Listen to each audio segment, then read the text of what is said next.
जी, तो आज हमने एसी मशीन 1 की एक्सरसाइज नंबर है 1.7 और इसका क्वेश्चन नंबर 1 हल करना है। चलें हल करते हैं इसको। इसमें वो कह रहा है कि two single phase transformer A and B of equal voltage ratio are running in parallel and supplying a load of 1000 ampere at 0.8 power factor lagging. दो सिंगल फेज ट्रांसफार्मर ए और बी हैं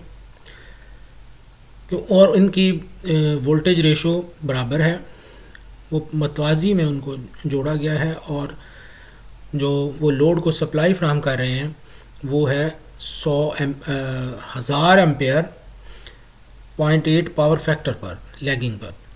the equivalent impedances of the two transformers are, दोनों transformer की जो impedances हैं वो बताई हुई हैं इसने।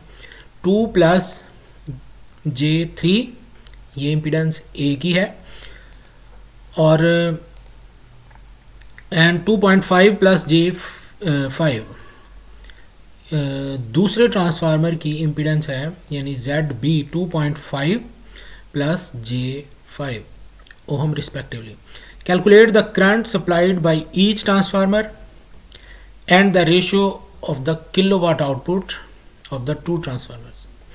वो कह रहा है कि दोनों ट्रांसफार्मर कितनी करंट फ्राहम करेंगे, यानी पहला ट्रांसफार्मर ए जो है वो कितनी करंट फ्राहम करेगा ये बताएं, दूसरा ट्रांसफार्मर बी जो है वो कितनी करंट फ्राहम करेगा और इनकी रेशो भी बताएं किलोवाट्स के कितनी आउटपुट कौन सा ट्रांसफार्मर दे रहा है। जी, तो इसको हल करते हैं। सबसे पहले देखें कि हम cos फाई लेंगे। cos फाई बराबर है 0.8 लैगिंग। अब इसमें से फाई मालूम कर लेंगे, cos इन्वर्स हो जाएगा तो फाई की वैल्यू आ जाएगी -36.9। लोड करंट जो है कुल वो है 1000, इसको हम पोलर फॉर्म में लिख रहे हैं। 1000 एम्पेयर करंट है और ये पावर फैक्टर से हमने इसका एंगल मालूम कर लिया जो कि है -36.9। तो IA ये बराबर है लोड करंट यानी कुल load current into impedance B transformer की ओवर ZA यानी ए ट्रांसफार्मर की इम्पीडेंस प्लस बी ट्रांसफार्मर की इम्पीडेंस। तो ये करंट डिवाइडर रूल है, इसको समझ लें कि ये कैसे होता है। अगर आपने पहले ट्रांसफार्मर की करंट मालूम करनी है, क्योंकि ये दोनों मतवाजी में लगे हुए हैं, तो कुल करंट ज़रा जिसकी करंट मालूम करनी है आपने, उसके मतवाजी में जो दूसरा ट्रांसफार्मर है उसकी इम्पीडेंस को ऊपर रखेंगे, बटे में दोनों की इम्पीडेंस को जमा कर देंगे। तो इस तरह से आप इसकी वैल्यू मालूम कर सकते हैं। तो ये पहले ट्रांसफार्मर की करंट बराबर है, ये इसको हमने लिख लिया है 1000 एम्पेयर है और ये इसका एंगल है। अब इम्पीडेंस उसने रेक्टेंगुलर फॉर्म में बताई हुई है, ZB, ZA और ZB। तो इसको हमें पहले हल करना है। अब देखें ये दोनों को जमा करना है, ये रेक्टेंगुलर फॉर्म्स हैं, इनको जमा कैसे करते हैं कि ये 2 को 2.5 के साथ जमा करेंगे, ये हो जाएगा 4.5 और J3 है इसको जमा करेंगे J5 के साथ तो ये हो जाएगा J8। तो ये ऊपर वाली वैल्यू वैसे ही लिखी रहेगी। तो अब हम इसको पोलर फॉर्म में पहले तब्दील करेंगे। जी, तो 2.5 + J5 को कैसे करेंगे, इसमें A की वैल्यू है 2.5 और B की वैल्यू है 5। इस ट्राइंगल के हिसाब से देखें तो ये कायदा है, ये A है, अमूद B है और वतर इसका R है। तो हम R मसला फिसागोरस की मदद से हल करेंगे जो कि A² + B² के बराबर होता है और इसका अंडर रूट भी है। जी, इनमें वैल्यूज़ पुट कर देंगे तो आपके पास R की वैल्यू आ जाएगी 5.59। इसी तरह से इसका टैन ले लेंगे, इस एंगल का टैन जो कि अमूद बटा कायदा होता है, अमूद है 5, कायदा 2.5 है तो ये 2 आ जाएगा। तो यहाँ पर इसका एंगल मालूम कर लेंगे टैन इन्वर्स करके जो कि 63.43 है। तो ये इसकी पोलर फॉर्म आ गई है 5.59 और इसका एंगल है 63.43। अब इसी तरह से हम जो वैल्यू टोटल थी उसकी 4.5 प्लस J8 इसका मालूम कर लेंगे। A 4.5 है, B 8 है, तो R की वैल्यू हम यहाँ पर मालूम कर लेंगे। A की वैल्यू डालेंगे, B की वैल्यू भी डालेंगे और फिर इसको मालूम करेंगे, हल करेंगे तो ये आ जाएगा 9.179। उसके बाद tan ले लेंगे B/A, 8B है और A जो है वो 4.5 है, 1.77। tan इन्वर्स कर लेंगे तो एंगल मालूम हो जाएगा जो कि आएगा 60.64। तो ये इसकी पोलर फॉर्म आ गई। अब ये दोनों वैल्यूज़ को हम पुट कर देंगे उस मसावात में।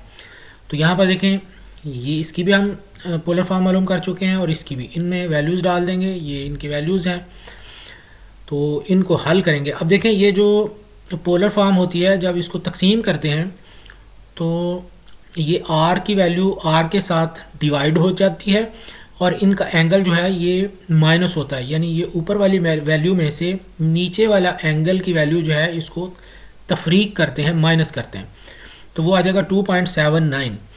उसके बाद आप इसको ज़रब करना है। ज़रब कैसे करना है? ज़रब इस तरह से करते हैं यहाँ कि ये r की वैल्यू है, ये भी r की वैल्यू है, ये दोनों मल्टीप्लाई हो रहे हैं तो इनको मल्टीप्लाई कर देंगे। इसकी वैल्यू आ जाएगी 608.9 और जो इनका एंगल होता है इसको हम जमा कर लेते हैं, यानी ये माइनस की वैल्यू है और ये प्लस की है, तो इसको जमा करेंगे तो ये आ जाएगा -34.4। ये IA की वैल्यू आ गई है, यानी एक ट्रांसफार्मर जो है, पहला ट्रांसफार्मर वो इतनी करंट ले रहा है, 1000 एम्पेयर कुल करंट है जो लोड की है और ये इतनी करंट जो है ये यहाँ से आ रही है, यानी ये फ्राहम कर रहा है। तो अब इसी तरह से हम B की वैल्यू मालूम करेंगे।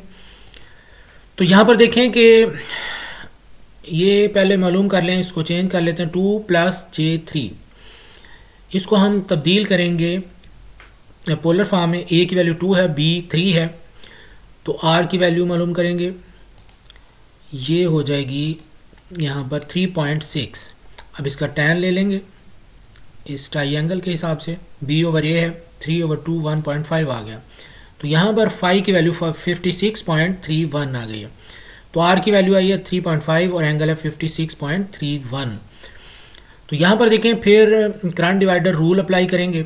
अब हम B जो ट्रांसफार्मर उसकी करंट मालूम कर रहे हैं, तो इसमें इम्पीडेंस A की, यानी पहले ट्रांसफार्मर के ऊपर रखेंगे, बटे में दोनों को जमा कर देंगे और ज़रब करेंगे कुल लोड करंट से। तो यहाँ पर इनकी वैल्यूज़ हैं, उनको डाल देंगे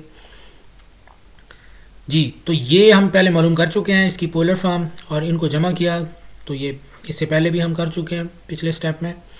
तो यहाँ पर इनकी वैल्यूज़ पुट कर दी, तो इनको अगर हम कैलकुलेट करें तो B ट्रांसफार्मर जो है उसकी भी आपके पास करंट आ चुकी है।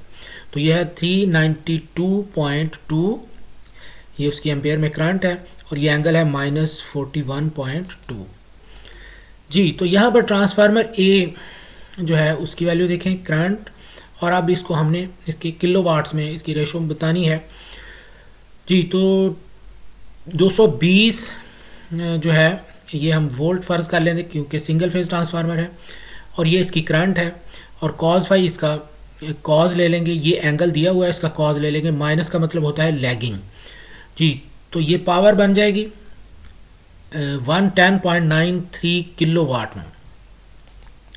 इसी तरह से ट्रांसफार्मर B की बात करेंगे, इसकी करंट भी और एंगल भी बताया हुआ है उसने। तो यहाँ पर जब इसको किलोवाट में लेके जाएंगे तो 220 हम वोल्टेज फ़र्ज़ कर लेते हैं और ये इसकी करंट है, ये इसका कॉज फाई है, ये फाई है, लैगिंग है ये भी। तो इसकी वैल्यू आई है 64.92 किलोवाट। तो इस तरह से जब इसकी रेशो मालूम की तो पहले ट्रांसफार्मर की किलोवाट में आउटपुट और दूसरे की किलोवाट में आउटपुट, इसको डिवाइड किया तो ये 1.7 इसकी रेशो आ गई है। तो बहुत शुक्रिया आपका वीडियो देखने का।